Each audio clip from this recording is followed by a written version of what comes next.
This one is really going to hurt. All right. Some of you are going to shut this off right now and not even make it to the end, and you're not going to get to hear the best part, which that's fine. I could care less. But let's get right to the point. Olympic lifting, your team sport athletes. It's stupid. Don't do it. Why are you doing it? You're not training Olympic lifting athletes. They're not Olympic lifters. Stop doing it. The main thing is the main thing when you are a team sport strength and conditioning coach. Keep your athletes on the field. It is not to make them great Olympic lifters with a great hang clean or a hang. I guarantee you, not even enough of you understand the difference between a hang power clean, or a clean. You probably have to look those words up. And if that's the case, again, I can't even talk with you right now. I can't literally take you seriously.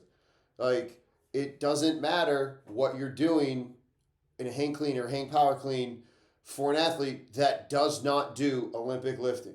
And in that case, they would do a clean followed by a jerk, and let's not even get into that. But for your team sport athlete, they don't have to do it. It doesn't matter. It's not important. Why? Because that's not what they do. That's not how they compete. They play their sport.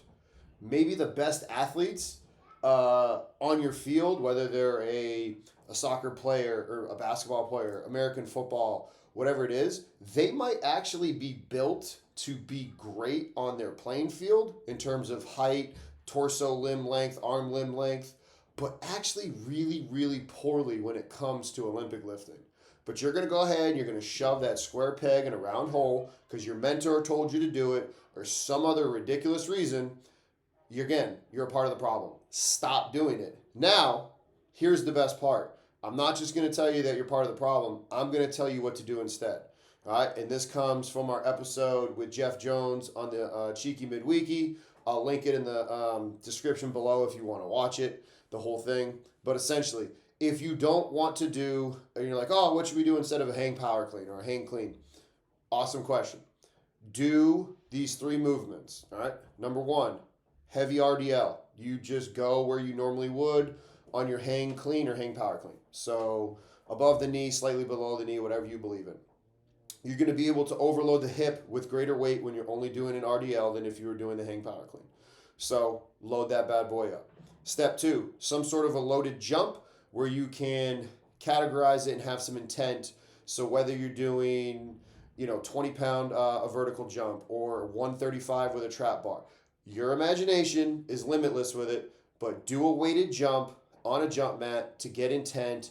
Teammates can talk to each other. Now you have your weighted triple extension. Let's not get into the fact that there's not real triple extension with your Olympic lifts. We're going to ignore that. We're just talking now. Do a weighted jump where they can compete. You can rank it, and then they can try to beat it, much like Louis Simmons having a different one rep max on different days. If you're not feeling good, so you can try to break a PR and blah, blah, blah. So that's number two.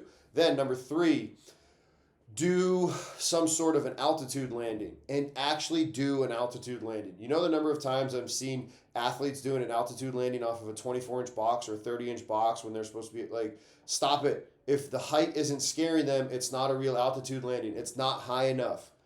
Do it where it's a high enough altitude landing where it scares them. That ground reaction force from landing from that high is going to be greater than when they land and catch a barbell. So you replace your hang clean or hang power clean with these three movements: RDL, some sort of a loaded jump, and then a altitude landing. To replace your clean or power clean, do a clean grip deadlift. Again, you will clean grip deadlift more than you will be cleaning or power cleaning. Number two, do another loaded jump. But if you would like, you can start this one from a static position. So you can still do a trap bar jump. Maybe now you get rid of the counter movement part. It could be static on the ground. You could do the same thing, hold dumbbells, but you just pause in the bottom. Then you still pair your altitude landing, so you're still getting all the parts of that Olympic lift, but you're cutting out the fact that somebody might not have the, whatever portion of mobility or flexibility that they need to catch that bar, which is then limiting their movement. Remember, keep your athletes on the field. It doesn't matter the sport. If their wrists don't feel well, like you don't even want a men's or women's lacrosse player that has a banged up wrist. That's their moneymaker. Your track and field thrower, that's their moneymaker. Football players, basketball players, like the list goes on. Stop shoving the square peg in the round hole because you, as the coach, love it, because your mentor did it, or you like it, blah, blah, blah. It's not about you. It's about your athletes. Stop being part of the problem.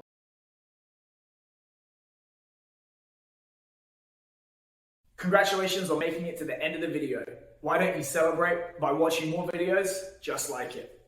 You can also help us on our quest to placate the algorithm gods by liking, sharing, subscribing, and commenting. Thank you.